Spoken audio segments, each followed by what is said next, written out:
the ultimate takeaway of like video games becoming more popular is I think we'll have a lot more empathy. The player has agency within the universe that the game takes place in, and I think that we can like really exploit that to make people understand things that they never would have otherwise. This is where it all begins, so say goodbye to all your fears, all your doubts. This is where they die. This is where we come to win, we come to fly. This is where we make our dreams come to life. Welcome to Innovation City. Welcome to Innovation City, a podcast featuring the innovators, disruptors, and creators who are making things happen today. My name is Michael Johnson. I'm here with my co-host Tyler Kelly, and we are in Venture Cafe St. Louis today. Venture Cafe being the #1 weekly gathering of people who are making things happen. We're very excited today to have a very talented game designer, and I would call an artist, and among other things, TJ Hughes with us. Hello. Hello, TJ. Also known as Terrifying Jellyfish. Yes. He makes games, and he's a digital artist and an aspiring VJ, and he calls St. Louis home. But we're super excited to talk to TJ today because he's been on escaping the mediocre and mundane forever through the exorbitant use of color, playfulness, and aesthetics.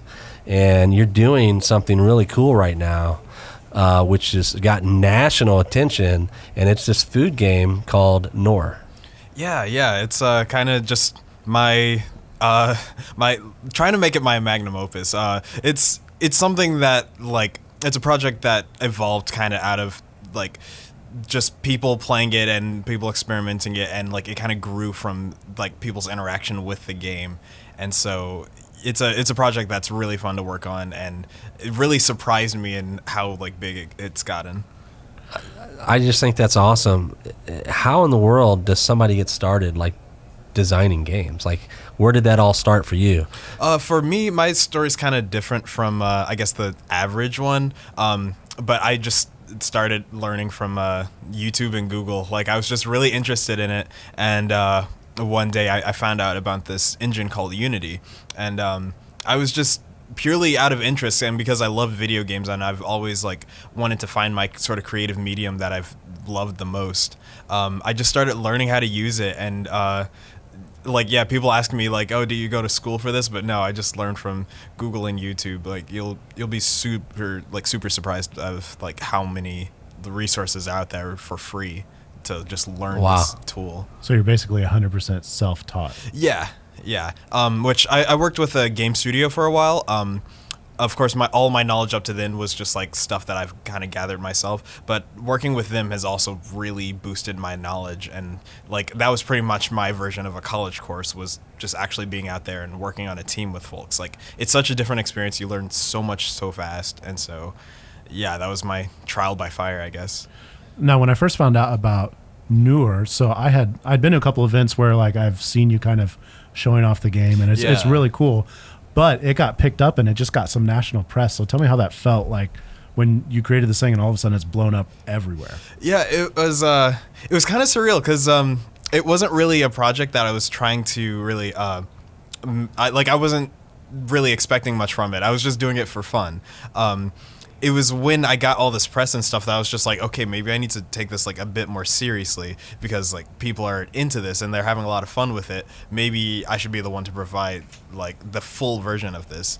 So yeah, it was pretty random, like, to say the least, just of seeing so many like big press outlets really interested in in my head I thought was just a weird food game that didn't really matter. But like, no, it resonates with people in a way that I didn't expect. Yeah, and if somebody's never seen this game, as best as you can, describe what this game is to someone.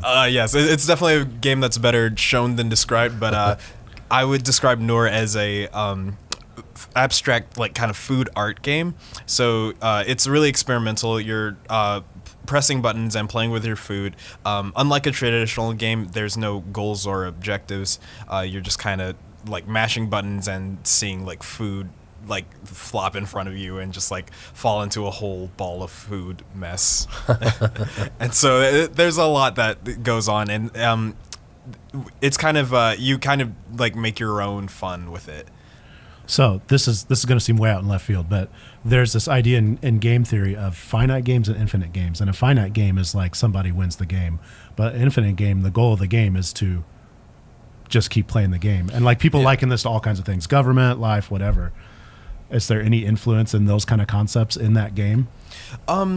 Yeah, so like there's definitely a divergence from the like traditional like meanings of what a game is, because games are usually have like an objective and it has something to do, but like I think the goal of this game is subjective, to where like you're thinking about something, that you're thinking about the concept of hunger. Like I really want the game to try to make you feel hungry just through like different textures and colors and stuff like that. And so that's something that you can't really represent through like a score, really. And so I think that the goal of Noor is just to make you like kind of feel something. It's trying to elicit that hunger response using something that isn't actual food. That's cool. So where did this inspiration come to, like back to the beginning when you started getting into creating games and starting to educate yourself on how you can actually create something? Where did all this come from?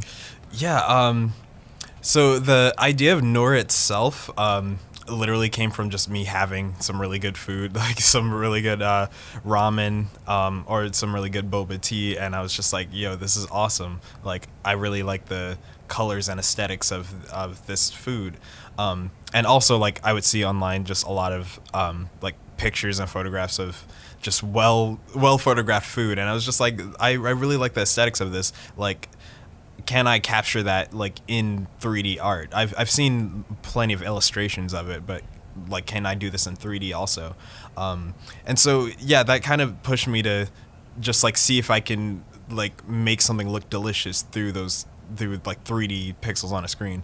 And the first time I made the first version of it, it was successful. People were like, whoa, this makes me really hungry. And I was just really fascinated with that. I wanted to keep having that response. I was like, okay, what other foods can I pull this off with? Then I made popcorn, and people are like, oh man, I really want popcorn now. And so that it became like kind of this mad scientist experiment where I'm just like, okay, like how can I trick people into just like feeling hungry while they're playing my game? And so like I just kind of really wanted to do something that games don't usually do, which is trying to like get this feeling out of people, get this like thing that they didn't know was capable, like that a game was capable of doing. It's interesting because I think a lot of artists or storytellers or anybody, that's what they're going for is I want to draw an emotion out of someone or a feeling out of someone. Yeah, exactly. And it's like kind of interesting that this time it's food. It's not really like you don't really feel, you can feel sad, you can feel happy, but feeling hungry, that's a completely different like sensation. Yeah. So what's the bigger driver? Like not specifically Noor, but just in what you do in general. Are you finding like there's a common theme to I want people to feel a certain way, or is it some other thing you're trying to accomplish with what you're doing? Yeah. As a whole, I'm really just trying to push the boundaries of what people will expect from a game. Because when you say video game, like there's a bunch of things that will appear in the average person's head. They're just like, oh yeah, games were like violence, or you're probably like shooting people. Yeah, it's probably like a first-person shooter. It's probably a Call of Duty game or something. But I really think that games are just so much more than that. Because games will often like resort to violence to solve a conflict, and like it's kind of innate in us to want to be competitive and want to focus our like simulations and our play on something like that. But I kind of want to show that games are capable of a whole lot more than that. And it's because there's a kind of new medium that this hasn't really been explored yet. So because film, like books and stuff like that, those industries have had like generations to kind of improve upon, but like this is kind of the first generation that has video games as a like accessible thing that anyone can kind of make nowadays. Yeah, I love it. I read that there are more people watching online games today than there are watching sports. Yeah, it's kind of crazy. It's kind of crazy. But yeah, there's a whole audience for this, and I guess the like TV and all that, like they haven't really caught up. And so we kind of just took things into our own hands, and we made things like Twitch.tv where you can just like stream video games and stuff like that. And we have like YouTube as a huge platform for watching Let's Plays and stuff. So we're just like, okay, we'll take to the internet since that's like easily accessible and like anyone can kind of upload to that. And so that's kind of becoming our new like source of entertainment. So how far along is Noir in the like the online viewing aspect? Like, are there like millions of fans out there? Like, tell me about like the audience at this point. It's always hard to judge what your audience is for a game. Like that's actually part of what makes like making games so difficult is you never know like how big your audience is until like kind of you release the game and then you see the numbers come in. Up until then, everything's just a projection. Like, so for example, I did a Kickstarter for my game, and that Kickstarter was successful. I did this back in October, and there was about 1,000 and few backers.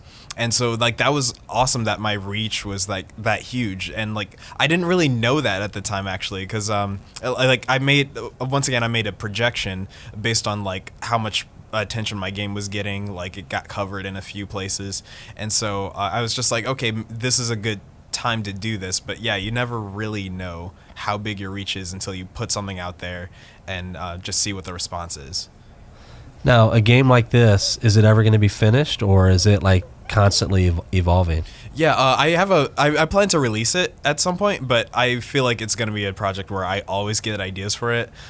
Like people always suggest something to me, like they're just like, oh, you should make a level with like, I don't know, like Halloween foods, or you should do like cursed foods, so that like just really bad food combinations and stuff like that. So there's always ideas that I like and things that I just want to add to it. So it'll definitely have a release date, but I'll probably keep adding stuff to it, honestly. It's crazy. One of my daughter's favorite YouTube shows is called Magic Box, and essentially this is for like girls like 8 to 10 years old. But essentially they're just like, they have this huge bowl where they pull out all these surprise items out of this box, all food related, and they put it in a bowl, and they just pile it on top. It's kind of like your game in a sense. Yeah. Maybe I'm onto something that's like, there's a whole generation of an audience you don't even realize yet. Yeah, I guess so. But yeah, it's really interesting seeing like the kinds of people who enjoy the game too, because like I'll show it to a 4-year-old and they'll like have a great time with it, but then I'll show it to like a businessman, like your average businessman. He's wearing khakis, has a suitcase, and like he plays it and like he finds joy in it too. And so it's really interesting. I can kind of push it out to like anyone, and like there's something to enjoy from it. That's cool. Yeah, I really think that's valuable. That's interesting, because I think you might be onto something, because I think a lot of our population is very goal oriented. So the fact that you can give something to someone and everyone kind of gets it, and even though it's chaotic. Yeah. Like a lot of games are like, I see this when I demo games a lot. Some people will be kind of reluctant to come up and play it because there's this fear of like doing it wrong, or just like, oh yeah, I don't play games, so I'm not gonna interact with this. Like I don't want to like, I guess, embarrass myself. Like, oh yeah, I don't want to be shunned for not being a gamer, I guess. But I think there's something really valuable in having games that don't really have a objective or a goal, because it's like, okay, there's no right or wrong way to do this. It's just about finding out what happens and just kind of exploring this. It's not really about trying to do something right or trying to get X amount of score or anything. So yeah, I think there's a lot of value in making games more accessible like that. So I'm really interested in something you said earlier, and you talked about gaming kind of being this immature medium. Not immature as in you're immature if you play video games, but immature as in film has been around for a long time. Yeah. And like written word and storytelling has been around forever, really. So what is it, where is it that you think or you see that games can take us? Like, 20, 40 years, what's the legacy that you want to have that's besides like, hey, I made this cool game, Yeah. but you can accomplish something in society through this medium that's underdeveloped. Yeah. I think the ultimate takeaway of like video games becoming more popular and just like more respected as a medium is I think we'll have a lot more empathy because that's something that games can do that like is a lot more difficult for things like film and like other mediums to do is like the player has agency within the universe that the game takes place in. They can affect things and they can really put themselves inside of it because they're the ones making decisions. They're the active agent inside that world. And so I think that having that kind of power and having that kind of control and like when you're immersed in a universe, like you like it does something different in your brain. I think it makes it to where like you feel more responsible in like whatever happens inside of that universe. And I think that we can like really exploit that to make people understand things that they never would have otherwise. And yeah, I really think that that's where games should go, and that's what games should really try to push when like seeing how they can be impactful as an art form. Yeah, I do feel like there's two directions that could really go though. It's either escapism or it's empowerment. Like yeah. But how do you get from one? How do you get somewhere and not the other? Yeah, it's difficult because I even like I play a lot of games just to escape. I'm just like, okay, like reality sucks right now. I want to just go to this other world where none of that matters. But also I've seen games that kind of take that reality and like they put it right in front of you and they immerse you in it, and they're just like, oh snap, this really is happening. Like this is kind of scary. And one example, so I went to the Game Developers Conference in San Francisco just a few weeks ago, and there was this one game company. This woman who goes by the name Rosa, she works for a games company that does like political games. So like they'll try to just like I guess sum up like something that's happening like in the political landscape. I believe this is in Europe. Yeah, to sum up the political landscape and also to try to like I guess show different like candidates who are running for positions, kind of like show what they're doing. And like it's interesting because you can really use games to sort of like send a political message, and like you can really kind of show like through mechanics like like this is what's going on, and this is a metaphor for like what's actually happening. And so like it was a really interesting application of video games that I never thought was possible. And like their game that they put out was like huge on the App Store, and it's just so interesting how like this game, like it's not a political video or like some sort of like sponsored video type thing. It's something you like anyone can download on their phone and just be like, oh, I see what they're trying to communicate here. And so I just think it's a new way to send a message, really. So as someone like as you've gone on your journey as a developer, and all those other words that I could throw in there, artist, because I think what you do is much broader than just like I make video games. What have been like some of the biggest challenges that you've had to overcome? Definitely one is so Noor is a pretty unusual game, right?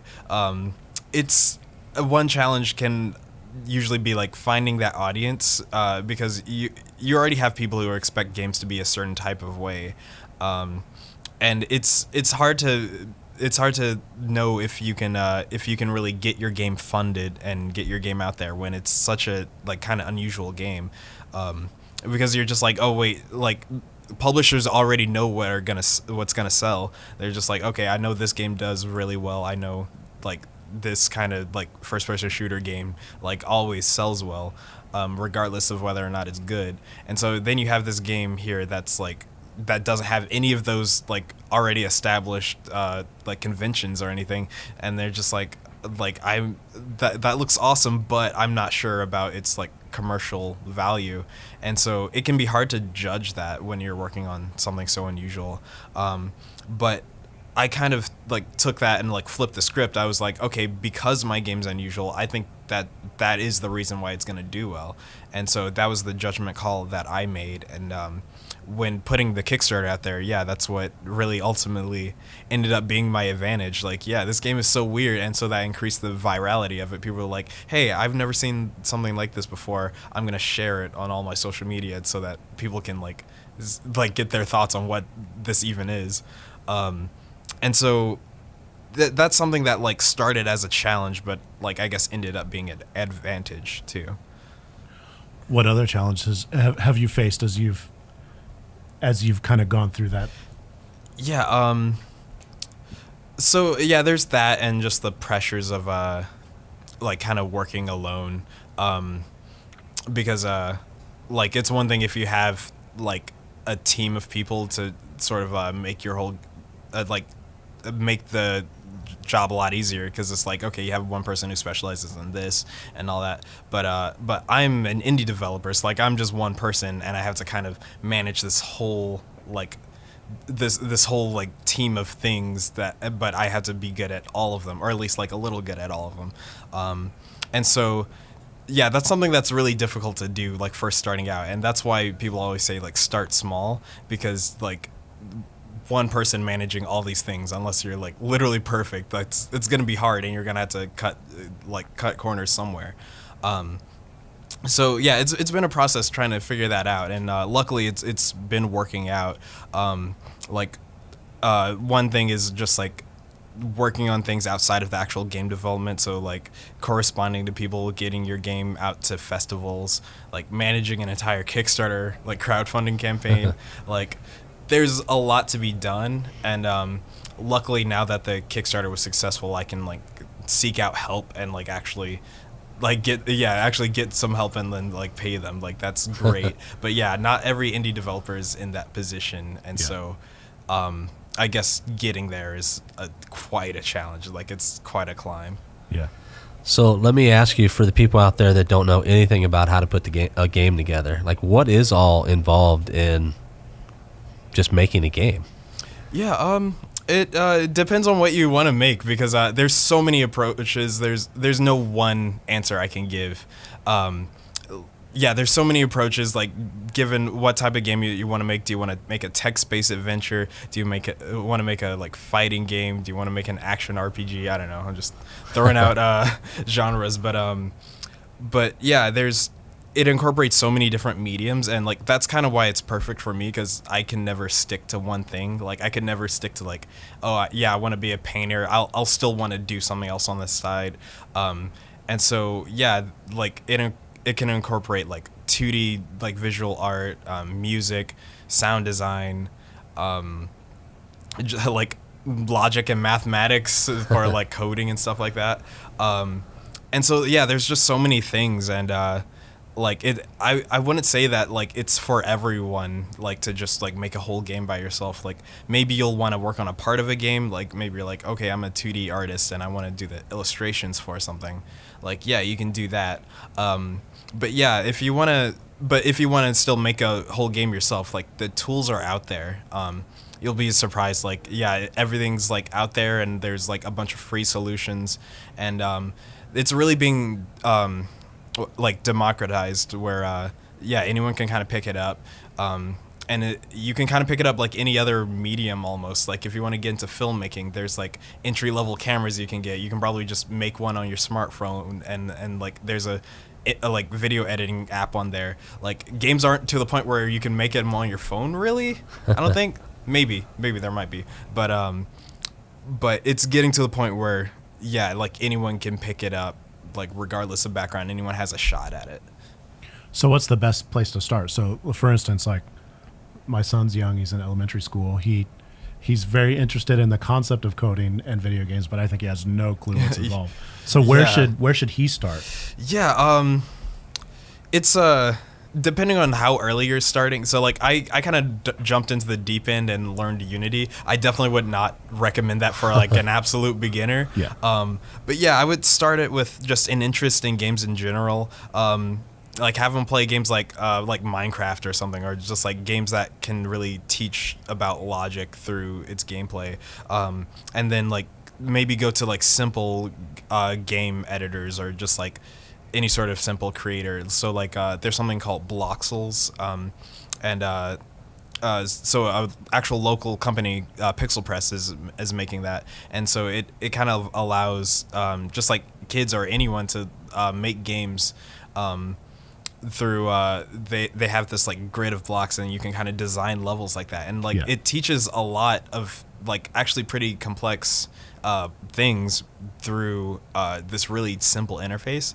And so I would like get started on things like that, and also there's a program called Scratch. It's like really rudimentary, and once again we'll teach you kind of the basics, but yeah, once you kind of have those like really easy things, like then you can move on to the more complex things, like there's Game Maker, which like will let you make 2D games, and like just kind of anything like that, and it's really powerful and really flexible.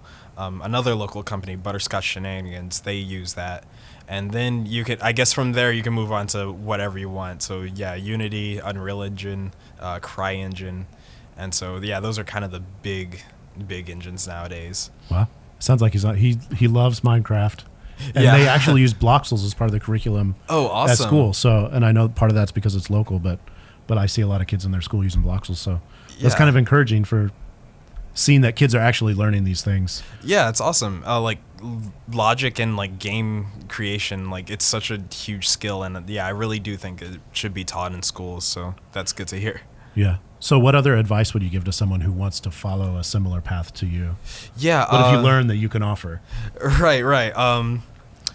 Oh boy, I would say start small. Like don't go into it thinking like, oh hey, I'm gonna make the next like Halo game. Like sure, that'd be great maybe one day, but that's a game that like has a team of just like hundreds of people working really hard and like millions of dollars in their budget. So like do what you can given what you know and what you think you can like learn in the near future, and just try really hard in that, and just like keep your scope small, and release your first product. Like that's really what will get you in the door. That's really cool. So we've talked a lot about the game. Where can people find it? Is it out yet? When is it going to, all those questions for... Yeah, so the game's still in development, not out yet, but hopefully coming out by the end of this year. And you can find out more about Noor at terrifyingjellyfish.com. That's where I put all my weird art and all my like works in progress and stuff. And I'm also on Twitter. Also like post just art stuff there all the time. I'm kind of on everything: Twitter, Instagram, all that. Look up either TJ Hughes or Terrifying Jellyfish, and that's where I'll be. That's awesome. Awesome. It's been a pleasure having you. I'm a big fan of the things you do. Every time I go to an event and you're there, I always come check it out because I think what you do is really great. Thank you so much. So, thank you. I appreciate you. Big shout out to Venture Cafe St. Louis tonight. Thanks, TJ. Yeah, thank you. For more episodes, visit innovationcity.co. Be sure to subscribe, rate, and review. And if you're in St. Louis, visit us on a Thursday night. Details at vencafstl.org. And connect with us on social at We Are Slam or at Venture Cafe STL. Thanks for listening. This is where it all begins, so say goodbye to all your fears, all your doubts. This is where they die. This is where we